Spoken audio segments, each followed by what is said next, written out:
क्या खास है, अगर थोड़ा आप डिटेल में बताएं तटीय स्थान? आप वृंदावन पहली बात तो आप स्वयं के बल पे जा नहीं सकते, दीपक दिखाने जैसा होगा। कि निधिवन के जितने बहुत सारे ऐसे राज हैं जो अभी तक अनभिज्ञ हैं। लेकिन जो आपका सच्चा हित है, ऐसे बोलो, ए मोबाइल अंदर रख, साइड रख, ए ऐसे कपड़े पहन के नहीं आना, ए ऐसे नहीं, ए आपकी प्रभु भक्ति नहीं होती, शायद बहुत सारे लोग नहीं समझ सकते। नहीं, आप नॉर्मल मिल सकते हैं, लेकिन आप कैमरे के साथ अगर मिलना चाह रहे हैं तो ये ठीक है, ये ठीक नहीं है। आप महाराज का नमस्कार। नमस्कार। नमस्कार। आप कैसे हैं? मैं बहुत अच्छा हूँ, आप कैसे हैं? मैं भी बहुत अच्छा। तो बात करते हैं वृंदावन की। तो जब भी हम वृंदावन जाते हैं ना, तो एक अलग सी एनर्जी हमें फील होती है। क्या इतना डिफरेंट क्यों है बाकी प्लेसेस से वृंदावन? देखिए, स्थान का तो बहुत महत्व होता ही है। वृंदावन धाम जो ठाकुर जी का अपना निज स्थान है, वृंदावन धाम वो ठाकुर जी का अपना स्वरूप है, अपना घर है। आप ऐसे समझिए जैसे जब आप बचपन में कॉलेज जाते थे तो वहाँ का जो एनवायरनमेंट था वो अलग ही था, घर आते थे तो घर का एनवायरनमेंट अलग ही होता है। हर स्थान की अपनी अपनी ऊर्जा है, हर स्थान का अपना अपना महत्व है। आप कामाख्या जाइएगा, वहाँ की अपनी ऊर्जा है। आप महाकुंभ की भूमि प्रयाग जाइए, वहाँ की अपनी ऊर्जा है। लेकिन वृंदावन जो है, कहते हैं जहाँ भक्ति नृत्य करती हो, वो भूमि जहाँ सारे तीर्थ आकर के स्नान करते हो, जहाँ हजारों संत महापुरुष तपस्या करते हो, तो वहां जाते ही वहां की हवा में अपने आप में श्री जी की कृपा है। वहां जाने मात्र से कोई व्यक्ति कितना भी नास्तिक क्यों ना हो, वो कहीं ना कहीं आस्तिक होने लगता है। ये तो खुद मैंने भी फील किया है। लेकिन आजकल है ना, एक ट्रेंड और है, मतलब आप उस पर क्या कहना चाहेंगे? कि लोग जाते हैं लेकिन भगवान के दर्शन करने के बजाय वो मोबाइल से भगवान के दर्शन करते हैं और वीडियो लाइव करते हैं या फोटो खींचते हैं। ये बहुत नेगेटिव ट्रेंड चल पड़ा है। ये एक कहीं ना कहीं एक शो ऑफ का चल पड़ा है कि हम केदारनाथ जा रहे हैं तो हम केदारनाथ दर्शन के लिए नहीं जा रहे हैं, उल्टा हम वहां जाके सेल्फी ले लेते हैं, फोटो क्लिक कराते हैं, रील बना के हम पोस्ट करते हैं और ये दिखाना चाहते हैं कि हम दर्शन करने जा रहे हैं। ध्यान रखिएगा, जीवन और भक्ति ये दर्शन का विषय है, प्रदर्शन का नहीं। मैं इस बात के लिए बिल्कुल अगेंस्ट में बोलता हूँ, भैया आप जाओ मंदिर, ठाकुर जी का दर्शन करो, दीदार करो। आज बांके बिहारी जी कैसे लग रहे हैं, श्री राधा रमन जी कैसे हैं, श्री राधा वल्लभ लाल कैसे हैं, उनका दीदार करिए। हाँ, फोटो भी लीजिए, सेल्फी भी लीजिए, पोस्ट करिए। पोस्ट इसलिए करिए कि ताकि और लोग इनकरेज हों, जाएं। लेकिन आप समझिए ठाकुर जी मुख्य हैं, मुख्य से हटके अगर आप इधर उधर भटके तो फिर कोई फायदा नहीं है, फिर वृंदावन जाने का ही कोई फायदा, फिर बेकार है।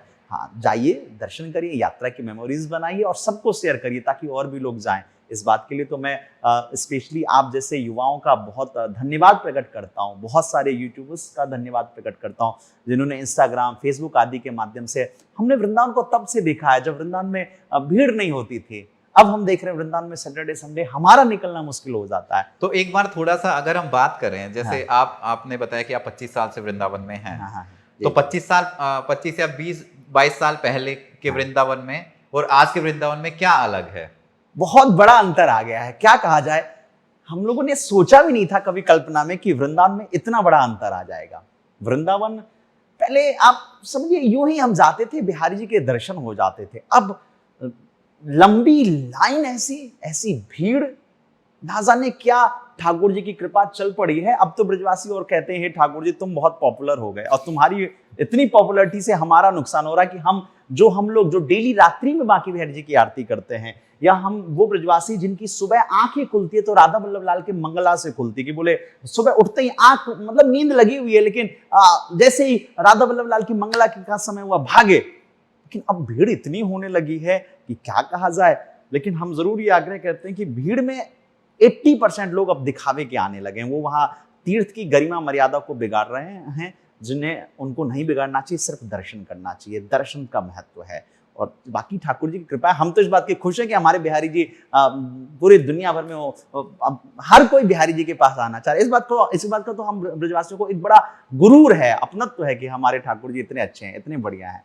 कहीं खुशी भी है और थोड़ा बहुत तो लगता है कि हाँ, अब हमारा ही निकलना मुश्किल हो रहा है। तो अगर कोई वृंदावन जाए तो कौन कौन सी ऐसी जगह हैं जहां उसको जाना चाहिए? वृंदावन जाए ना, सबसे पहले एक बात ख्याल रखिएगा, वृंदावन पहली बात तो आप स्वयं के बल पे जा नहीं सकते। वृंदावन आप तभी जा पाइएगा जब आपके ऊपर श्री जी की कृपा होगी, ठाकुर जी जब आपको बुला लेंगे। कई लोग कहते हैं कि भाई हमने तो कुछ ऐसा पुण्य नहीं किया, हमने तो कुछ ऐसा सत्कर्म नहीं किया कि हम वृंदावन चले जाएं। आपने नहीं किया, आपके पितरों ने, आपके माँ पिता दादा सबने बहुत अच्छा कर्म किया होगा। मैं इस बात को दावे के साथ कहता हूं कि मेरा जन्म गंगा के किनारे हुआ, बिहार की मिथिला की भूमि पर, लेकिन मेरे पूर्वजों ने बड़ी तपस्या की थी। मैं सिया जी के स्थान पे जन्म हुआ है मेरा, लेकिन श्री जी ने कृपा करके हमको ब्रज में बुला लिया।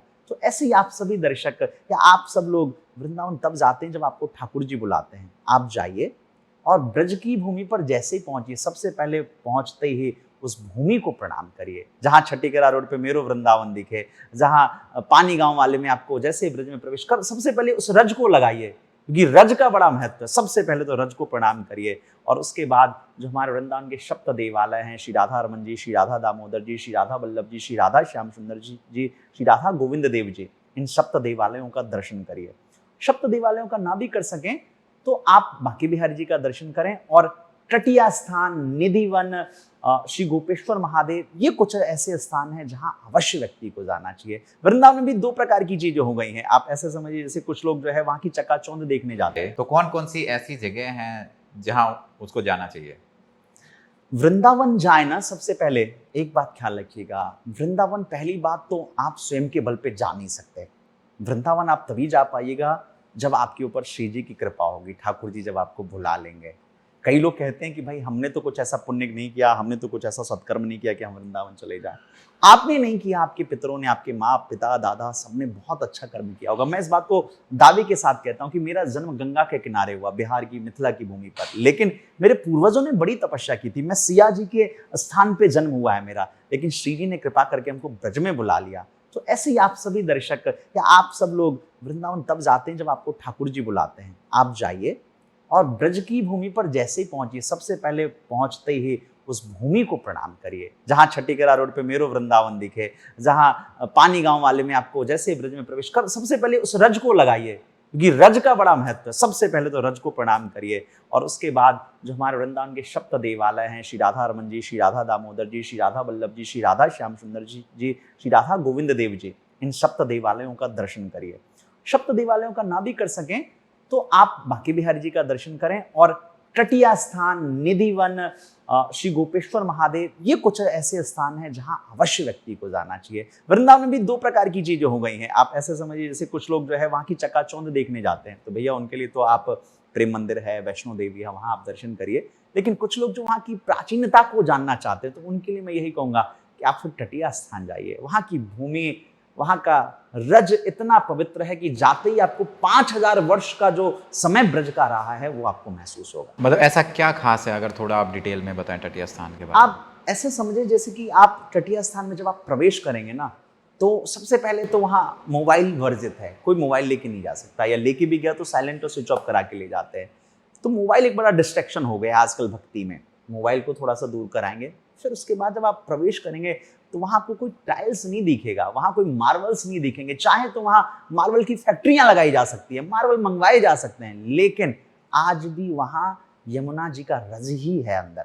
आप जब वहाँ आंगन में जाएंगे तो रज में स्पर्श करते ही आपको एक बहुत पॉजिटिव, एक अलग ही सुखद अनुभूति होगी। और संध्या काल में जब वहाँ मोहिनी बिहार सरकार की आरती होती है, मोहिनी बिहारी ठाकुर जी की, तो आरती जो होती है वो एलईडी में या कोई बल्ब में नहीं, वो मशाल में, मशाल जो पुराने समय की परंपरा रही है, वो वहां आज भी बिजली नहीं है, वहां आज भी गैस नहीं है। ठाकुर जी का जो भोग प्रसाद बनता है वो लकड़ी के उस पे बनता है। और ठाकुर जी का जो वहां दर्शन रात्रि काल में समझिए कि कोई लाइट की व्यवस्था नहीं, तो जो वो प्राचीन वृंदावन है उसकी खुशबू आज भी आपको, वो दर्शन, मैं तो जरूर सबसे कहूंगा कि वृंदावन जाइए तो तटीय स्थान, क्योंकि तटीय स्थान वो स्थान है जहां स्वामी श्री हरिदास जी महाराज की परंपरा के लोग आज भी वहां हैं और वो सब लोग भजन साधना करते हैं। आपको वृंदावन जाके इन स्थानों पर जरूर जाना चाहिए। आप श्री तटीय स्थान जाइए, दर्शन करिए, निश्चित रूप से आपको बड़ा लाभ मिलेगा। और वहां आपको कोई बहुत मीठा नहीं बोलेगा, क्योंकि जो ब्रजवासी होते हैं बहुत मीठा नहीं बोलते। जिसको आपको काटना होगा, जो आपसे पैसे कमाना चाहेगा, वो तो आपसे बहुत मीठा बोलेगा, लेकिन जो आपका सच्चा हित है, ऐसे बोले, ए मोबाइल अंदर रख, साइड रख, ए ऐसे कपड़े पहन के नहीं आना, ए ऐसे नहीं, ए शांति से, ये सब अपने होते हैं। ये दर्शन है वहां का। आपने हरिदास जी महाराज के बारे में बात की, तो अगर इनके बारे में अगर आप थोड़ा सा बताएं कि क्यों वृंदावन में ये बहुत ज्यादा स्वामी हरिदास जी महाराज निधिवन में ये तपस्या करते रहे पूज्य महाराज जी। स्वामी हरिदास जी महाराज के बारे में कुछ भी कहना, मैं अगर कहूँ तो आप ऐसा समझिए जैसे सूर्य को दीपक दिखाने जैसा होगा। लेकिन महापुरुष हैं, कहा गया है महाजनो ये न गते न पंथा। श्रेष्ठ महापुरुषों की चर्चा करना या उनके बारे में सोचना या उनके पदचिन्हों पर चलना ही हम सबके जीवन का ध्येय होना चाहिए। जिन्होंने अपनी तपस्या के बल पे, अपनी संगीत की साधना के बल पे, जहां अकबर भी जाकर के तानसेन जो अकबर के यहाँ काम करते थे, तानसेन अकबर के यहाँ कार्य करते थे, और अकबर की एक बार इच्छा हुई हरिदास जी से मिलने की, तो तानसेन ने कहा आप हमारा चलोगे तो सही गुरु जी से मिलने के लिए, लेकिन मेरे असिस्टेंट बन के चलो। और अकबर असिस्टेंट बन करके गए श्री हरिदास जी महाराज के दर्शन करने के लिए। स्वामी श्री हरिदास जी महाराज ने अपनी भजन साधना के प्रभाव से, श्री ठाकुर जी ने हमारे लिए, तो हम समझिए कि पूरे विश्व भर के लिए हरिदास जी महाराज समझिए कि पूजनीय इसलिए हैं कि अगर हरिदास जी नहीं होते तो आज वृंदावन को बिहारी जी नहीं प्राप्त होते, आज आप दर्शकों को बांके बिहारी का दर्शन नहीं होता। तो इसलिए हम सब लोग कहीं ना कहीं कृतज्ञ हैं। तो हरिदास जी महाराज की साधना से श्री बांके बिहारी जी महाराज का निधिवन राज में प्रकट हुआ, और फिर उसके बाद पिछले लगभग 400-500 वर्षों से निरंतर श्री बिहारी जी की सेवा जो है ब्रज की भूमि पर, और पूरा ब्रज जो है वो बिहारी जी के की ही वजह से, हमारे वृंदावन की कोई जीडीपी इकोनॉमी थोड़ी है, वहां तो ठाकुर जी हैं, उन्हीं से सब कुछ है, उन्हीं से वही जीडीपी है, वही इकोनॉमी है, उन्हीं की वजह से सब चल रहा है, और लाखों लोगों का रोजगार चल रहा है और खूब आनंद आ रहा है। तो बांके बिहारी जी आज के हम सबको दर्शन प्राप्त होते हैं, इसके पीछे पूज्य संत स्वामी श्री हरिदास जी महाराज की ही कृपा है। इसलिए जब कभी जाइए बिहारी जी का दर्शन करिए तो निधिवन राज भी जाइए, वहां वो तपस्या स्थली है, उसको जरूर प्रणाम करिए। एक वृंदावन की बहुत ही खास जगह है जो जहां हर कोई जाता है, निधिवन। जी जी। और बोलते हैं कि निधिवन के जितने बहुत सारे ऐसे राज हैं जो अभी तक अनभिज्ञ हैं। तो आप क्या कहना चाहेंगे इसके बारे में? वृंदावन में निश्चित रूप से कई ऐसी ठाकुर जी की लीलाएं हैं जो आज भी लोग नहीं जानते हैं। जैसे निधिवन हो गया, जैसे सेवा कुंज हो गया। निधिवन में आज भी ठाकुर जी नित्य रात्रि में रासलीला करते हैं, महारास करते हैं, रासलीला का दिव्य उत्सव होता है, महारास का उत्सव होता है। और सेवा कुंज जहां आज भी ठाकुर जी श्री जी के चरण दबाते हैं। अब जब आप सेवा कुंज दर्शन करने जाइएगा तो वहां आपको ठाकुर जी जो दर्शन देंगे वहां श्री जी के चरण दबा रहे होते हैं। निधिवन में कई बार लोगों ने जाकर के देखना चाहा कि क्या है वहां को। आज जैसे ये तो पूरे जग जाहिर है, सभी लोग जानते हैं कि रात्रि में जब ठाकुर जी को भोग लगाने के लिए जो रखा जाता है या जो श्रृंगार की सामग्री रखी जाती है, जो पान बीड़ा रखा जाता है, वो सुबह होने पर बिल्कुल यूज किया हुआ, एक प्रकार से प्रयोग किया हुआ मिलता है। ये सत्यता है। सबसे बड़ा राज यही समझे कि आज भी निधिवन की पावन भूमि पर डेली रात्रि में हमारे प्रिया प्रियतम श्री ठाकुर जी का शुभागमन होता है। वो आते हैं और उनके दर्शन से जो है निधिवन में आप एक चीज और बड़ा महसूस करिए कि वहाँ के जितने वृक्ष हैं, आप दुनिया में कहीं चले जाइए, जैसे आपके पीछे पेड़ पौधे लग रहे हैं, ऊपर की तरफ बढ़ रहे हैं, आकाश की तरफ बढ़ रहे हैं। सबसे बड़ा राज आप ये समझिए, निधिवन के जो वृक्ष हैं वो नीचे जमीन की तरफ जा रहे हैं। क्यों जा रहे हैं, क्या भाव है? बोले ये जो वृक्ष हैं ये कोई सामान्य नहीं है, ये सब गोपी हैं, ये सब महापुरुष हैं, संत हैं, जिन्होंने हजारों लाखों वर्ष तपस्या किया, तब जाके उनको कहते ना निधिवन के अंदर उनको बंदर बनने का या वो वृक्ष बनने का सौभाग्य मिला। और रात्रि के समय में यही वृक्ष जो है वो गोपी बन जाते हैं और ठाकुर जी के साथ महारास लीला उत्सव होता है।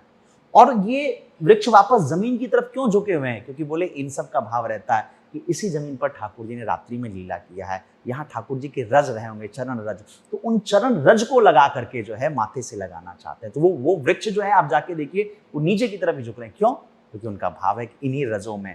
ये बात इसलिए भी कह रहा हूँ, एक बार क्या हुआ कि हम सब लोग मुक्ति पाना चाहते हैं, तो एक बार मुक्ति ब्रज में आई, ठाकुर जी से कहा ठाकुर जी हर कोई मुझको चाहता है मुक्ति की, मुक्ति मिले, मोक्ष मिले, मुझे कब मोक्ष मिलेगा, मुझे कब मुक्ति मिलेगी?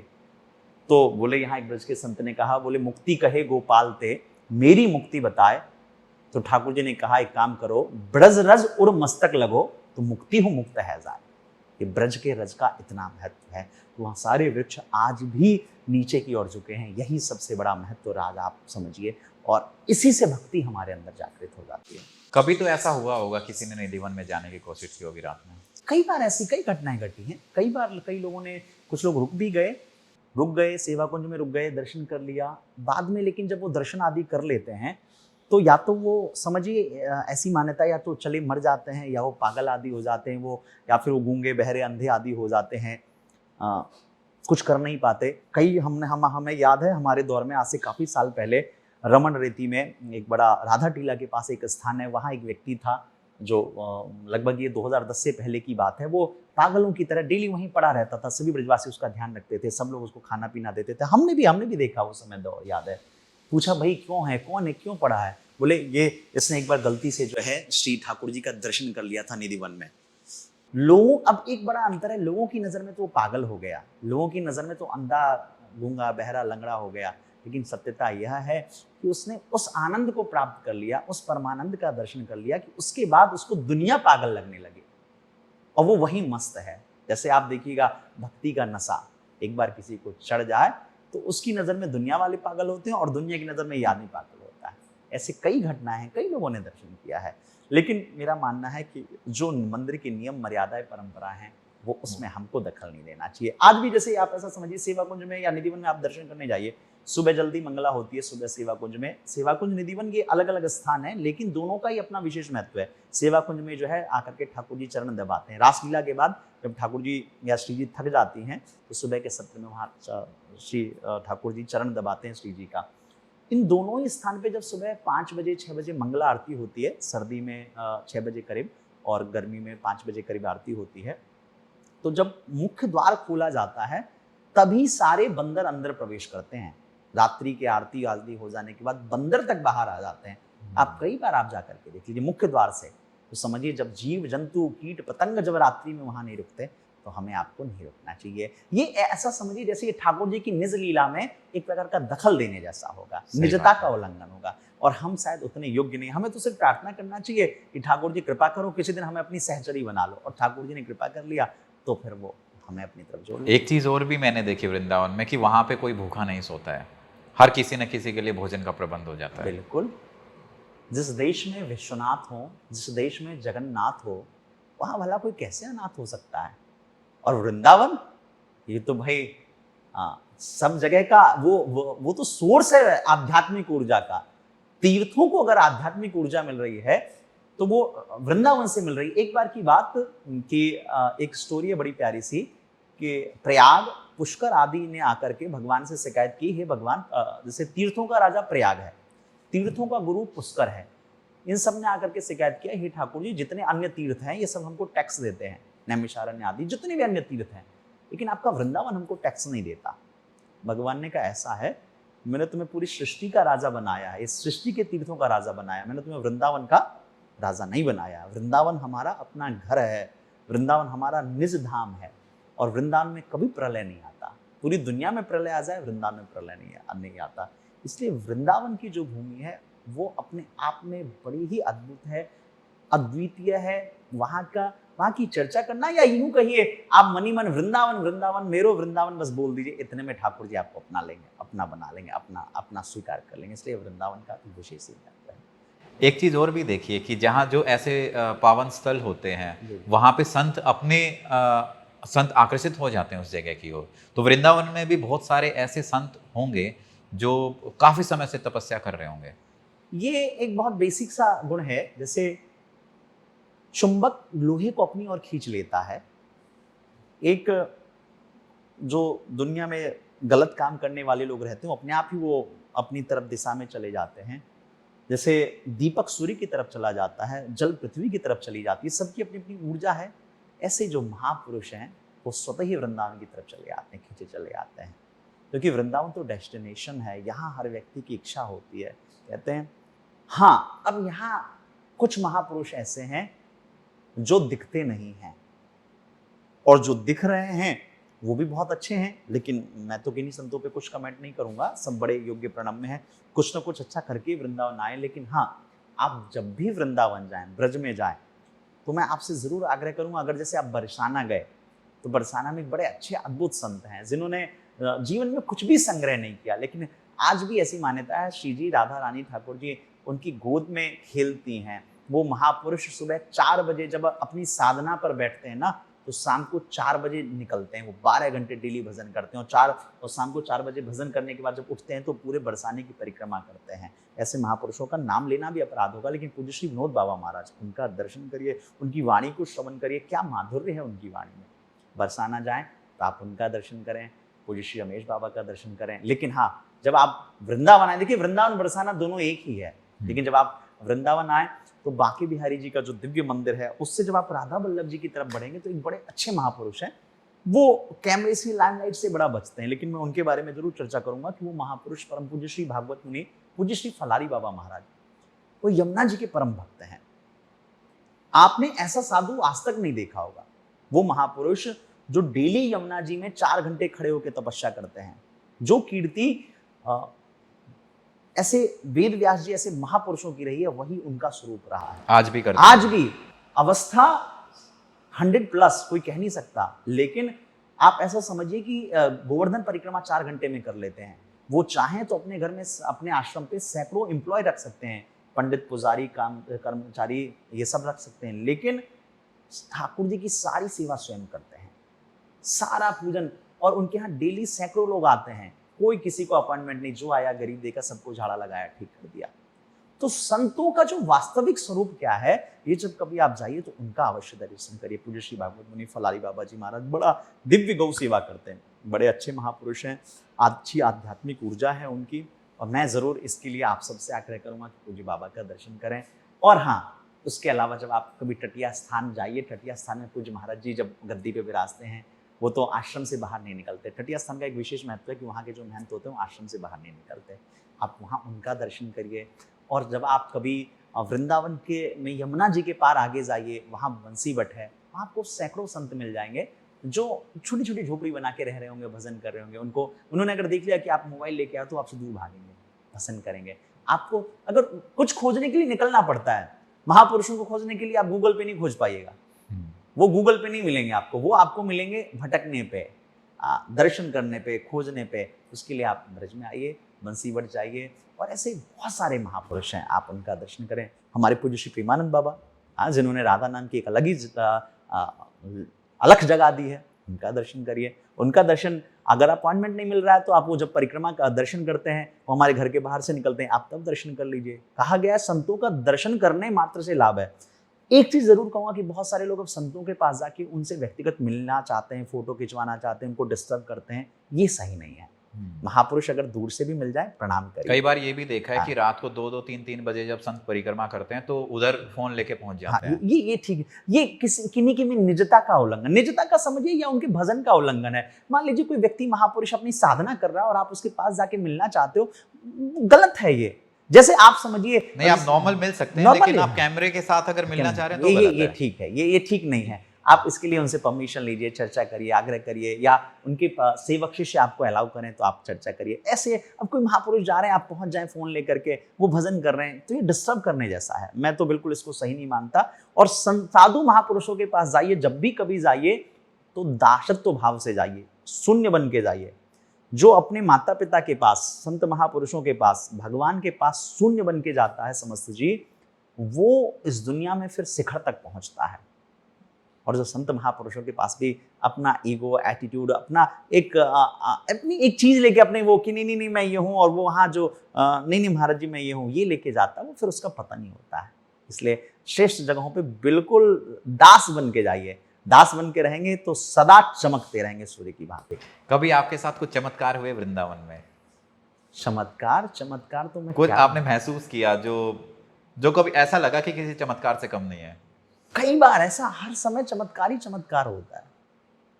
ऐसी कितनी घटनाएं कह दूं, मैं कहूंगा ना तो मेरी तो आंखें भर आएंगी, मैं कितना बताऊं। और वृंदावन में छोड़िए, ठाकुर जी ने इतनी कृपा की हमसे, इतनी कृपा की हमारे ऊपर कि हम बाहर जाते हैं तो ठाकुर जी हमारा ख्याल रखते हैं। अब मैं बांके बिहारी जी तो समझिए मेरे लिए कैसे हैं। जैसे भगवान ने भगवत गीता में कहा, अनन्यास चिंतयन्तो माम ये जनः पर्युपासते तेषां नित्याभियुक्तानां योगक्षेमं वहाम्यहम्। भगवान ने कहा, जो अनन्यता से मेरा चिंतन करता है, जो मेरा ध्यान रखता है, जो मेरा ख्याल रखता है, मैं उसका हमेशा, उसके एक्सपेंडिचर का, उसके डे टू डे उसके खर्चों का मैं वहन करता हूँ। ये भगवान ने कहा है। अगर मुझसे ही चर्चा करें तो मैं वृंदावन छोड़िए, मैं पूरी दुनिया, पूरे भारत में कहीं भी निकलता हूँ, ठाकुर जी वहाँ मेरा ख्याल रखते हैं। ये एक स्टोरी है मेरे स्ट्रगल के टाइम का, जब मैं अपने कॉलेज के लिए पढ़ने के लिए, एक बार की बात है, मैं ब्राह्मण परिवार में जन्मा, फिर हम धीरे मन में भाव आया कि MBA करें पढ़ने। तो हम आए नोएडा पढ़ने के लिए, वृंदावन से आए। तो कॉलेज में 5-7 लाख की जो फीस थी, अब पुरानी बात है, उतना भी हमारे लिए उस समय बहुत बड़ी बात थी। वो हमने भर दिया। अब भरने के बाद जो स्टे वगैरह का होता है, पीजी वगैरह, Hostel, रूम, हाँ, PG, हाँ। ये रेंट वेंट, ये फ्लैट लेट, हाँ। ये सारी चीजें कैसे हो। अच्छा, हम स्वाभिमानी व्यक्ति थे, ब्राह्मण थे, हैं हम किससे कहते, हमने किसी से नहीं कहा, लेकिन खर्चे बहुत सारे थे, पैसा बिल्कुल खत्म हो गया था। सिर्फ कॉलेज की फीस भर के ही, मतलब जैसे तैसे तो वो किया हमने, कॉलेज की फीस भरी, क्या करते। अब ठाकुर जी से कहते, अच्छा क्योंकि हमको ठाकुर जी ने हमेशा सुविधाओं में रखा, हमेशा सारी सुविधाएं दी, कंफर्ट जोन का पूरा ठाकुर जी ने ख्याल रखा। अब हमने कहा क्या करें, हम दिल्ली में थे, अब किससे कहते। लेकिन मैं, ये आपने ये पूछा ना कि चमत्कार, तो मैं क्या कह रहा हूँ, ठाकुर जी ने कैसे हमारा ख्याल रखा वो मैं आपको बता रहा हूँ कि हमने ठाकुर जी से कहा भी नहीं। हमारा कॉलेज में एडमिशन हो गया, हम आ गए। एक व्यक्ति थे, उनको ये बस पता चल गया कि हरिवंश जी दिल्ली आए हैं पढ़ने के लिए, ये पढ़ेंगे रहेंगे। और आप मानेंगे नहीं, दिल्ली जैसे जगह पे, नोएडा जैसे जगह पे, जहां आदमी एक दूसरे पे विश्वास नहीं करता, जहां आदमी कहीं रहने जाए तो रेंट एग्रीमेंट बनता है, उसका आधार कार्ड का वेरिफिकेशन होता है, पुलिस वेरिफिकेशन होता है, और क्या कहते हैं, एडवांस ले लेते हैं। हाँ, ये मैं बिल्कुल कैमरे पे बोल रहा हूँ, सच बोल रहा हूँ। और उनके बारे में मैं उनकी निजता का ख्याल रखते हुए उनका नाम नहीं लूंगा यहाँ, लेकिन उन्होंने, मतलब समझिए, एक व्यक्ति का कॉल आया और उनका प्रोफेशन भी बता रहा हूँ, उनका प्रोफेशन भी क्या, वो रेंट पे कमरे लगाते रहे। मतलब उनका प्रोफेशन, उनके पारिवारिक पृष्ठभूमि में ये रही है कि वो उन रेंट पे कमरे लगाना इधर उधर सब जगह। उनको जानकारी हुई कि मैं यहाँ रहने पढ़ने आया हूँ।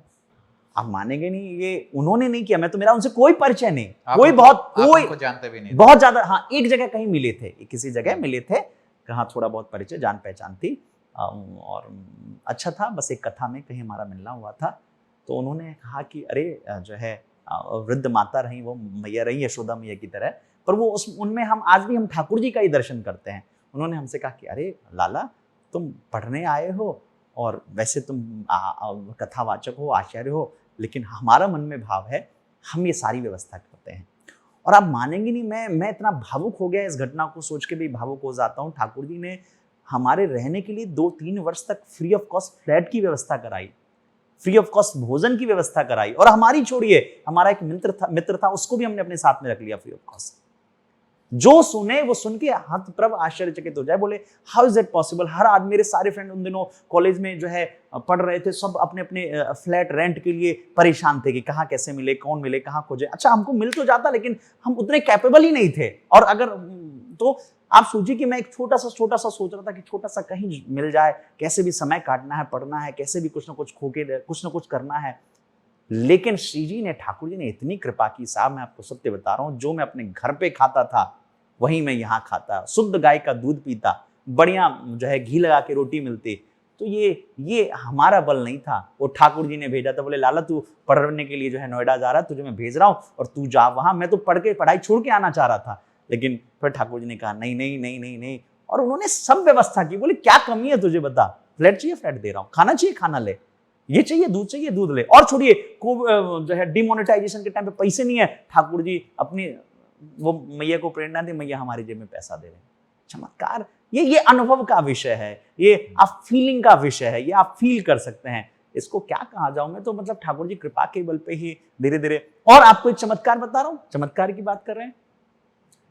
मेरे दादाजी बिहार पुलिस में रहे, बहुत अच्छे पद पे रहे। पिताजी भी हमारे बहुत पढ़े लिखे रहे और बहुत योग्य रहे, और पर पिताजी किसी कारण से उनकी सरकारी नौकरी आदि नहीं लगी, तो पिताजी थोड़ा फिर हमारे धर्म के मार्ग पे चले आए। मैं अपने पिताजी को प्रणाम करता हूँ कि वही हमको ब्रज में लेके आए, वृंदावन लेकर के आए। तो हम 3rd तक पढ़े, 3rd के बाद फिर लैक ऑफ मनी हम पढ़ नहीं पाए बहुत अच्छे से। फिर हमने संस्कृत की शिक्षा दीक्षा प्रारंभ की, लेकिन हम फिर धीरे धीरे बढ़ते रहे। तो 10th में आकर के जब 10वीं करने का समय आया, तो एक व्यक्ति ने हमको प्रेरणा दिया, बोले हरिवंश जी, आप बहुत अच्छे व्यक्ति हैं, आपके संस्कृत पे पकड़ है, आपकी थोड़ी बहुत इंग्लिश पे भी पकड़ होनी चाहिए, आपको थोड़ा बहुत दुनियादारी भी सीखना चाहिए। हमने कहा कैसे संभव होगा, और ठाकुर जी ने फिर 10th करा दिया। फिर उन दिनों जब हम ब्राह्मणत्व में थे, तो उन दिनों MBA बहुत चर्चा चल रही थी 2010-11-12 में। तो हमने सोचा हम भी करें, लेकिन फिर ये पॉसिबल नहीं था। लेकिन ठाकुर जी ने करते करते करते, सोचिए मेरे जैसा व्यक्ति जो 3rd से लेके 10th तक में नहीं पढ़ पाया, लैक ऑफ मनी, लेकिन ठाकुर जी ने फिर प्रेरणा देके, कृपा करके उन्होंने हमको MBA कराया, और बहुत अच्छे से कराया, और बहुत अच्छे लेवल पे कराया। तो ये तो मेरे व्यक्तिगत, मेरे जीवन के कितने चमत्कार हैं। आपके जीवन के होंगे ये चमत्कार। ये तो आप, मैं इतना कहता हूं, सीधा सीधा सा एक काम करिए, जाइए और बांके बिहारी जी के आगे जाके सरेंडर कर दीजिए। देवी कवच, अभी नवरात्रा बीता है, नवरात्रि में जब हम सब लोग दुर्गा कवच का पाठ करते हैं, दुर्गा सप्तशती का पाठ करते हैं, वहां एक श्लोक है, यम यम चिंतयते कामम तम तम प्राप्नोति निश्चितम। जो साधक होता है, जो भजन करता है, साधना करता है, ठाकुर जी उसकी सारी जरूरतों का पूरा कर देते हैं। पहले आप भक्त तो बनिए, पहले आप उनके तो होइए, आप हुए नहीं और पहले ही भगवान से जाके भगवान हमें 100 रुपये चढ़ा रहे हैं, हमारा ये हो जाए।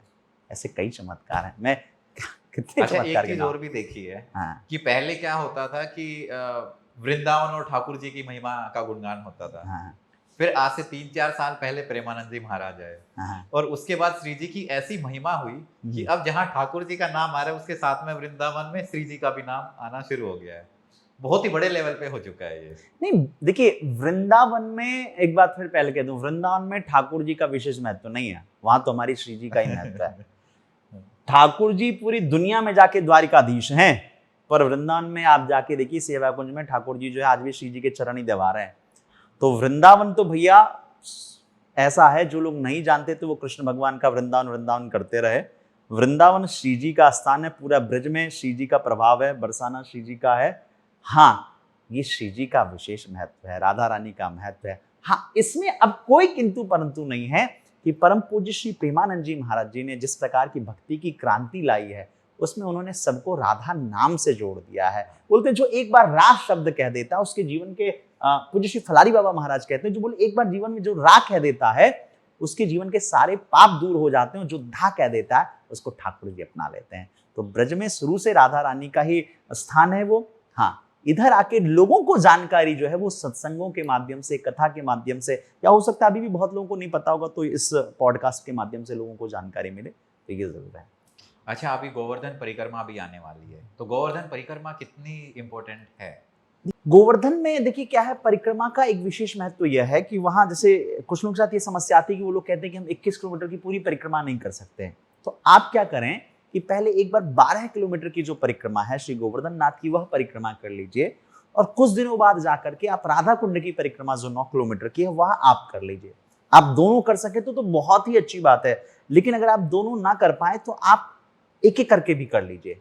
मैं प्रायः कई लोगों से कहता हूं कि सूर्य को अर्घ दीजिए, गोवर्धन की परिक्रमा महाराज जी चला नहीं जाता, सुबह उठा नहीं जाता, कहते हैं नहीं लेट करेंगे तो क्या फायदा होगा, परिक्रमा करें आधा छूट जाएगा फिर पाप होगा। हमने कहा नहीं, ऐसा कहीं नहीं है। आप जितने बजे भी आपका मन करे आप सूर्य को अर्घ दीजिए, 100% ना सही 50% तो लाभ मिलेगा।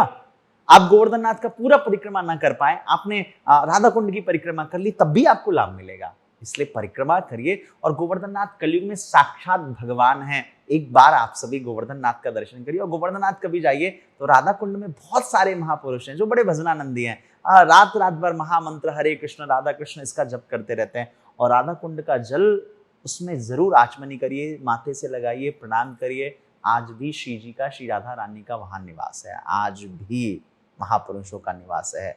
और हम सब ये सौभाग्यशाली हैं भारतवासी कि हमने गोवर्धन नाथ का दर्शन किया है। इस बात का दर्शन करते हैं, परिक्रमा करते हैं, हमारा सौभाग्य है। अन्यथा ये गोवर्धन नाथ और ये राधा कुंड ये स्वर्ग में भी नहीं है देवताओं के पास, ये हमारा ही कलयुग के लोगों का ही सौभाग्य कि हमको यहाँ ये सौभाग्य मिल रहा है। अन्यथा स्वर्ग में भी ये सुविधाएं नहीं है। स्वर्ग में व्यक्ति सिर्फ सुख सुविधा भोग सकता है। जैसे 5 स्टार होटल में कोई व्यक्ति सुविधा भोग लेगा, लेकिन वहां वो तीर्थ, वो धाम, वो दर्शन नहीं है, सेटिस्फैक्शन नहीं है, वो संतुष्टि नहीं है। इसलिए हम सबका सौभाग्य है कि हम ब्रज का दर्शन कर पा रहे हैं। अच्छा, एक चीज और है, जैसे लोग वृंदावन से लड्डू गोपाल लेके आते हैं, जी जी जी। तो एक सवाल ये उठता है कि लड्डू गोपाल की परंपरा कैसे चली, क्योंकि शास्त्रों में तो इस चीज का वर्णन नहीं था। देखिए पुराणों में, शास्त्रों में तो इसका कहीं से ऐसी चर्चा नहीं है, लेकिन श्री वल्लभ संप्रदाय में श्री वल्लभाचार्य जी ने सबसे कहा कि भैया आप ठाकुर जी के साथ संबंध जोड़ो, ठाकुर जी को भगवान की तरह मत मानो। महापुरुष कहते हैं कि हम भगवान को भगवान की तरह जब मानते हैं तो हमारा पूरा विचार बदलने लगता है, लेकिन जब हम ठाकुर जी को अपना मानते हैं, जैसे ब्रजवासी कहते हैं ठाकुर जी तुम मेरे हो, तू मेरा है, तो श्री लड्डू गोपाल जी की जो परंपरा है वो सब लोग अपने घर में ठाकुर जी को पुत्र भाव से लाने लगे। कि बहुत सारी माताएं हैं जिनको संतान की प्राप्ति नहीं होती थी, तो कहते हैं हरिवंश महापुराण के पाठ करने से, संतान गोपाल के पाठ करने से उस समय काफी समय पूर्व से जो है ये एक भाव चला, कोई बात नहीं, पुत्र नहीं है ना, कोई बात नहीं, लड्डू गोपाल जी की सेवा करिए। और लड्डू गोपाल जी की सेवा करने के पश्चात कुछ दिनों बाद उन सबको पुत्र रत्न की प्राप्ति हुई। फिर धीरे धीरे धीरे धीरे धीरे जैसे समझ लीजिए आज के समय में बहुत सारे लोग पहले वृंदावन नहीं जाते थे, लेकिन लोग अब इंस्टाग्राम पे रील्स देख करके, वीडियोस देख करके, यूट्यूब पे अब उन लोगों के मन में भी भाव आने लगा कि हमें केदारनाथ जाना है, वृंदावन जाना है।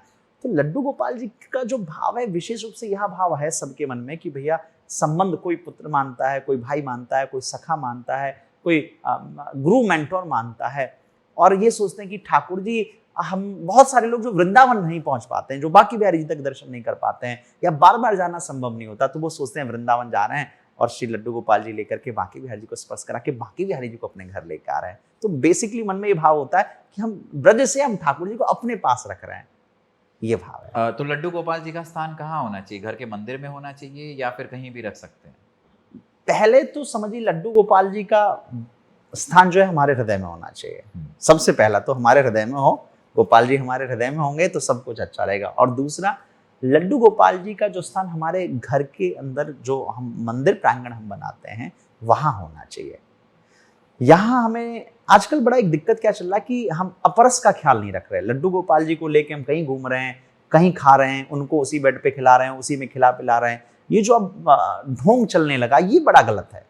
लोग जाते हैं लड्डू गोपाल जी को लेके लिए डोले गमला उसमें घूमते रहते हैं, और वहीं कहीं पे खा रहे हैं, उसी टेबल पे खुद भी खा रहे हैं, वहीं लड्डू गोपाल जी को रख दे रहे हैं। ये गलत है, ये सरासर गलत है, उल्टा ये अपराध है। आपको क्या करना है कि आप लड्डू गोपाल जी को आप लाइए, पुत्र भाव से सेवा करिए, किसी भी भाव से आप सेवा करिए, लेकिन है वो भगवान तो वो गरिमा, मर्यादा, परंपरा का पूरा ख्याल रखिए, अपरश का ख्याल रखिए, स्वच्छता पवित्रता का आप विशेष रूप से ख्याल रखिए। ये मैं जरूर आग्रह करूंगा। घर के अंदर बढ़िया सा स्थान बना करके, और जब ठंडी आए तो बढ़िया ठाकुर जी के लिए बढ़िया गर्म वस्त्र लाइए, जब गर्मी आए तो बढ़िया सूती के वस्त्र लाइए, और जब समय बने तो अलग अलग वो चीज आप अच्छे से सेवा करिए। तो घर में एक से ज्यादा लड्डू गोपाल रख सकते हैं?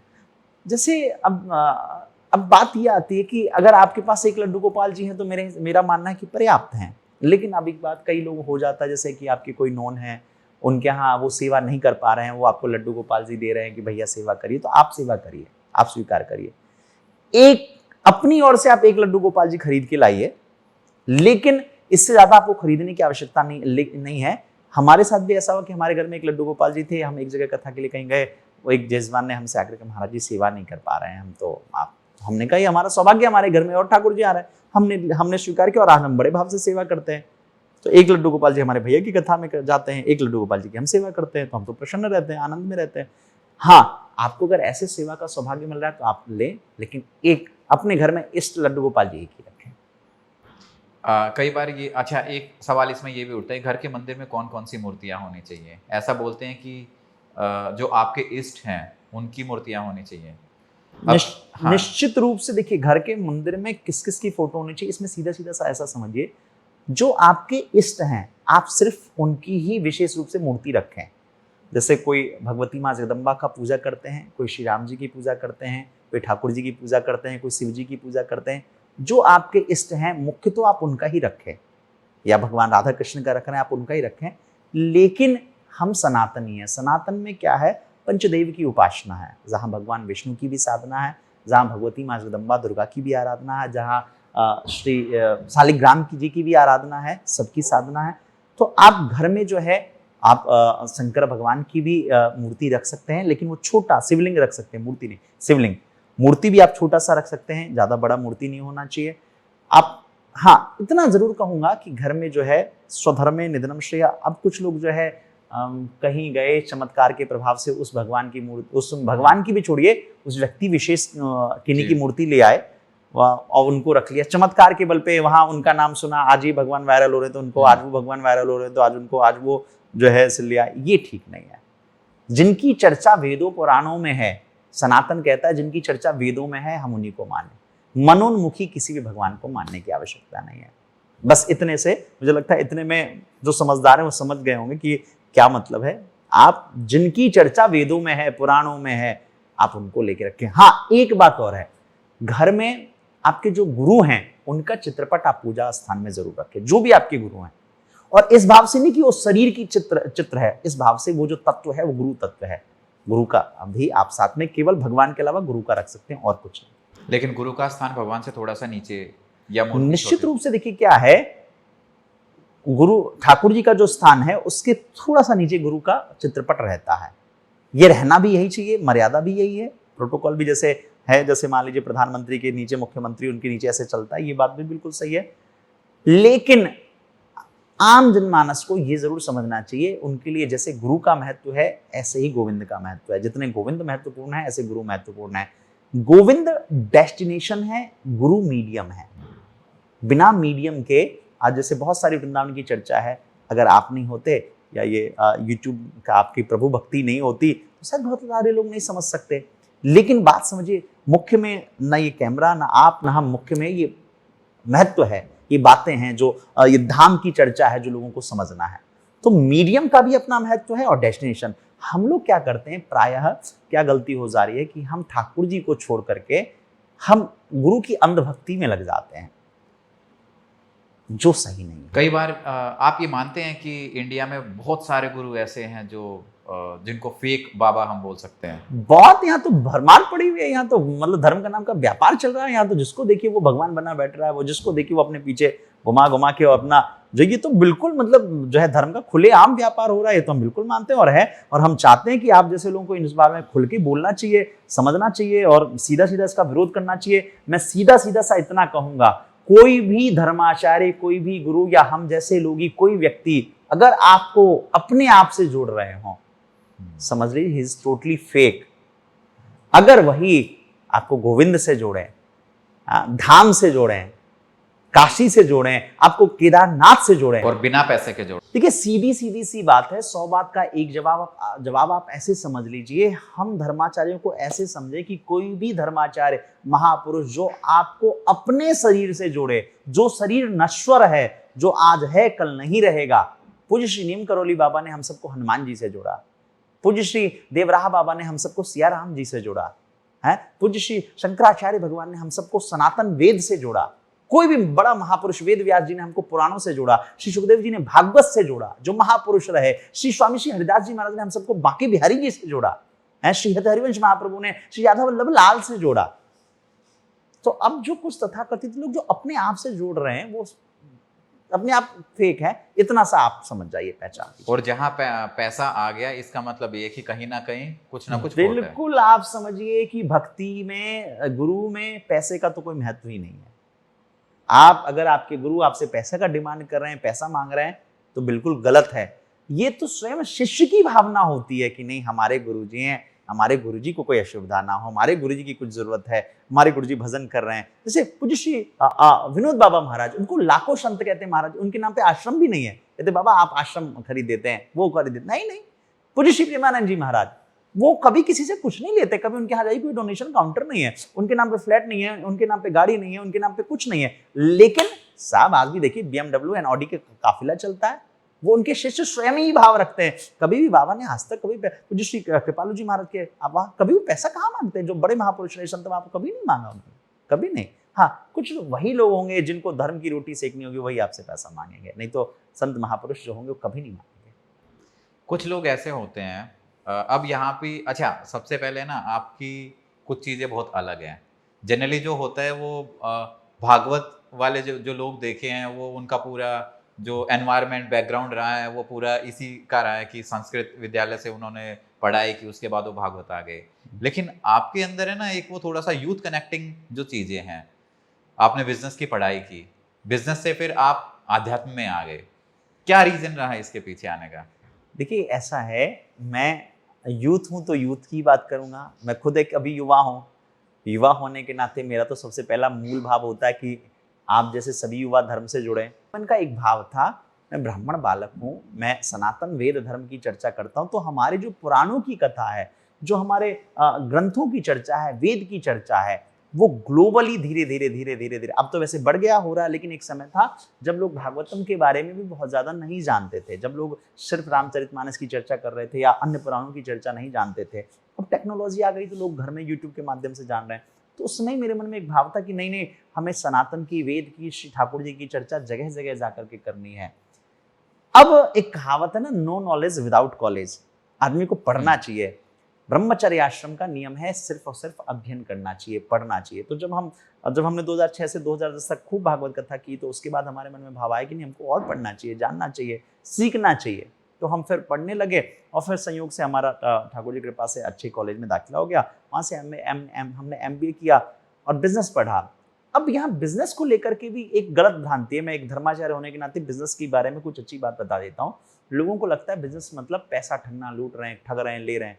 बिजनेस क्या, भारत व्यापार क्या है, भारत के रीढ़ की हड्डी है। अगर भारत में व्यापार बंद हो जाए तो हमारे देश की प्रगति रुक जाए। बिजनेस क्या है, जहां परिवार को आप रोटी, कपड़ा, मकान, ये सारी व्यवस्थाएं करके दे सकें। तो हमने भी सीखा, अध्ययन किया, लेकिन उसके बाद कुछ कालखंड में कुछ ऐसी घटनाएं घटी जब लगा कि हे ठाकुर जी, हे नाथ, अब तो ऐसी दया हो जीवन निरर्थक जाने ना पाए। तो हाँ, ये बात मैं बहुत प्राउड के साथ कहता हूँ, मैं कथा जगत में, धर्म जगत में कोई पैसे के अभाव में नहीं आया है, कोई फाइनेंशियली कमी की वजह से वापस नहीं आया। ठाकुर जी ने खूब दिया, इसी गुड़गांव से लेके मुंबई तक बहुत जगह अच्छे एडवाइजर के रूप में रहा, लेकिन लगा कि नहीं, जीवन में सब कुछ पा लिया तो अब नहीं, ये जीवन व्यर्थ नहीं होना चाहिए। फिर सिर्फ भगवान नाम, भगवत चर्चा और कथा मात्रेक जीवना। फिर उसके बाद सिर्फ कथा को ही अपने जीवन का एक उद्देश्य, एक ही ध्येय, जितना हो सके ठाकुर जी के नाम, यश, रूप, गुण की चर्चा हो, और वो बना के सिर्फ अब कथा। हाँ, मेरा जरूर एक युवा होने के नाते मेरा जरूर ये प्रयास रहता है कि जो आजकल के युवा लोग हैं वो धर्म को बोझ की तरह ना लें, धर्म को समझें, धर्म का क्या जीवन में योगदान है, स्पिरिचुअलिज्म का जीवन में क्या कंट्रीब्यूशन है, एक आध्यात्मिक होने से हमें जीवन में क्या लाभ मिलेगा। आप इतना सा समझिए, कर्म करते रहिए, सारा काम करते रहिए, लेकिन अगर आप जब आध्यात्मिक थोड़ा सा हो जाते हैं ना, तो आपका भाग्य अच्छा हो जाता है। कई बार तो लोगों के मन में यही कंफ्यूजन रहता है कि वो रिलीजियस हैं या वो स्पिरिचुअल हैं, तो दोनों के बीच में डिफरेंस क्या है? देखिए, ये बहुत अच्छा सवाल किया आपने। इसका आप समझिए, जैसे आप हैं और मैं हूं, मुझे देख के कोई भी व्यक्ति कह देगा कि ये धार्मिक व्यक्ति हैं, लिखा, तिलक, चंदन, चोटी, यज्ञोपवीत, माला झोली, धोती कुर्ता देख के हर व्यक्ति कह देगा ये तो भैया धार्मिक व्यक्ति हैं। लेकिन आपको देख के भले कोई कहे या ना कहे समस्त जी, लेकिन मैं आपको देख करके, आपके नजरों को देख करके, आपके व्यवहार, आपकी वाणी को देख के कह सकता हूँ कि आप आध्यात्मिक हैं। धार्मिक होना वैसे बहुत जरूरी है।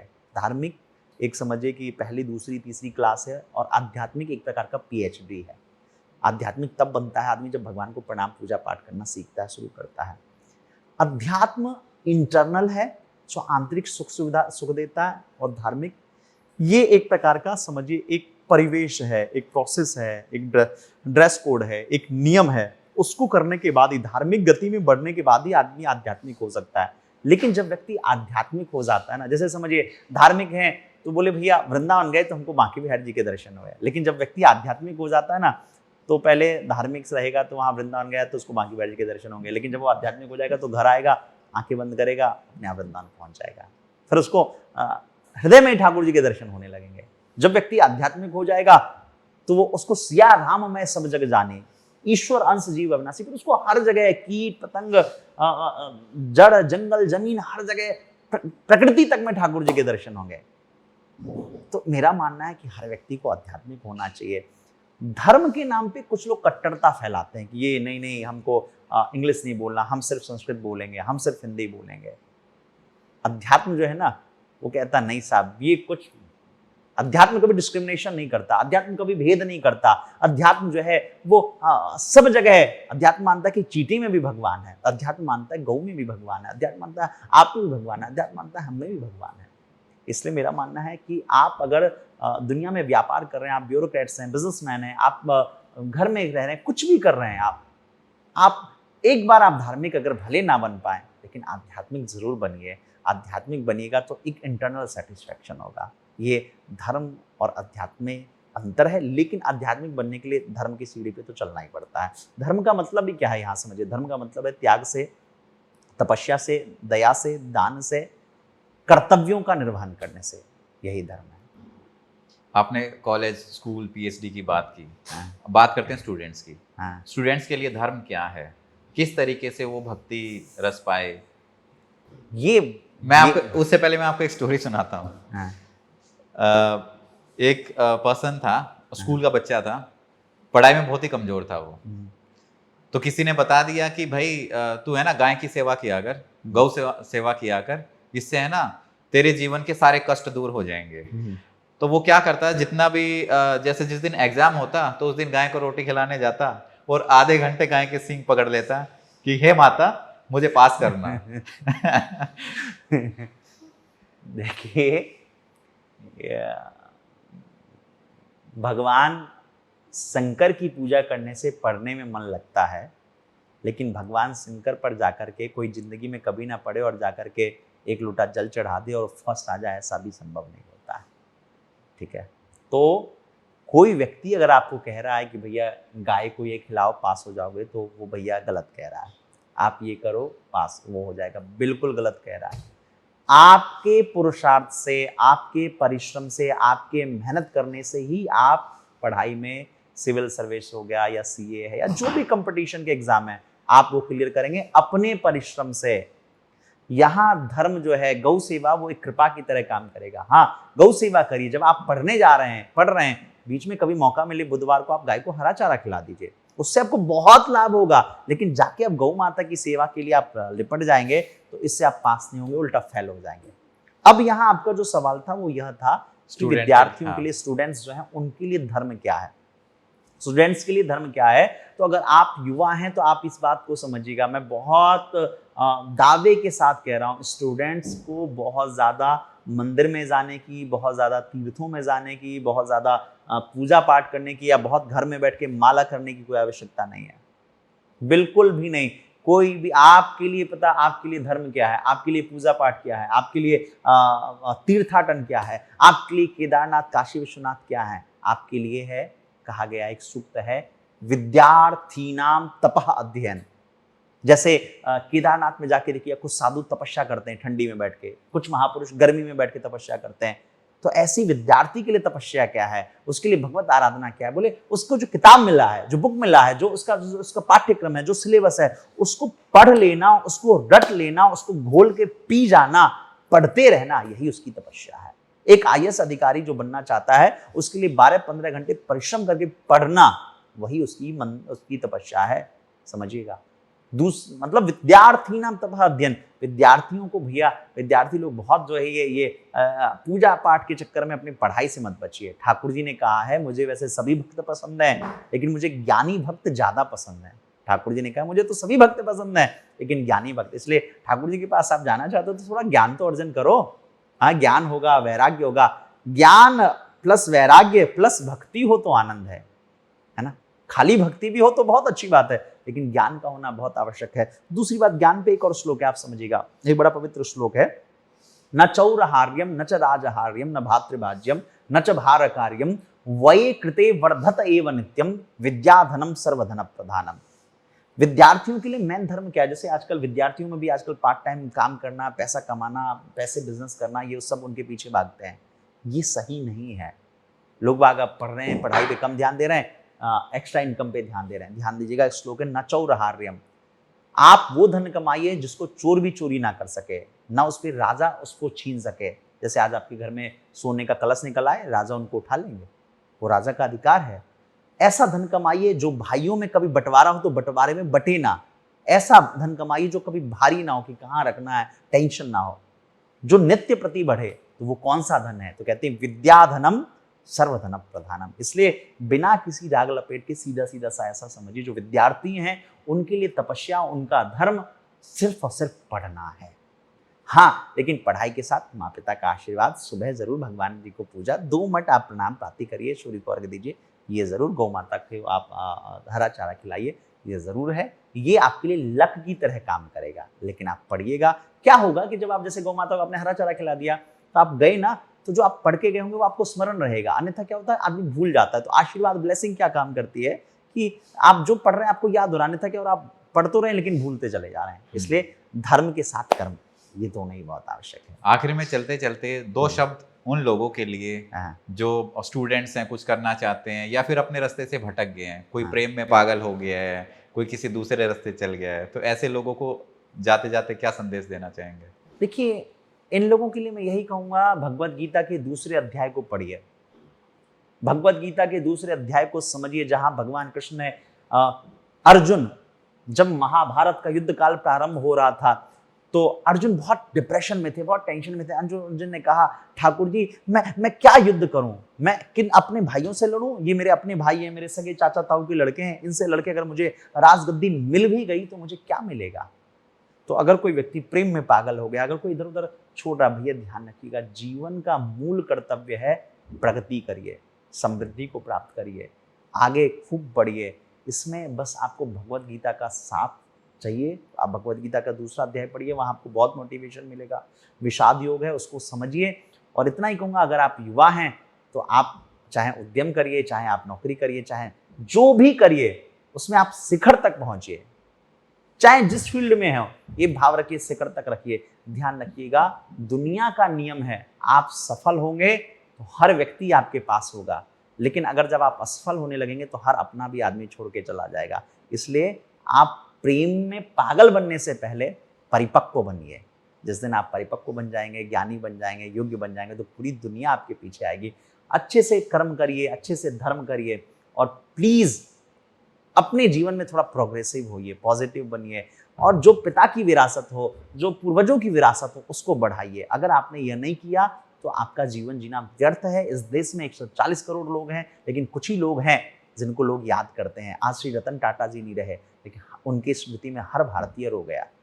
तो जीवन तो कुछ ऐसा हो ना, हाँ, जो सार्थक हो, जो हर व्यक्ति स्मरण करे। और ये सार्थक कब होगा? जब आपका जो कार्य है उसको 100% मन लगा के, पैशनेट होकर के करिएगा। 100% वो काम करिए और आप सफल होइए। जब आप सफल हो जाएंगे तो आपके परिवार, माता पिता सब प्रसन्न होंगे। यही मैं इतना आप सबसे कहूँगा, युवाओं को कि भैया आप डिप्रेशन में मत जाइए, आप तनाव में मत जाइए, अल्कोहल आदि के चक्कर में मत पड़िए, आप बचिए इन सब चीज़ों से। ध्यान रखिएगा, अर्जुन की तरह एक ही लक्ष्य बनाइए, विजय की प्राप्ति के लिए आगे बढ़िए। जब विजय है वहाँ सब कुछ है।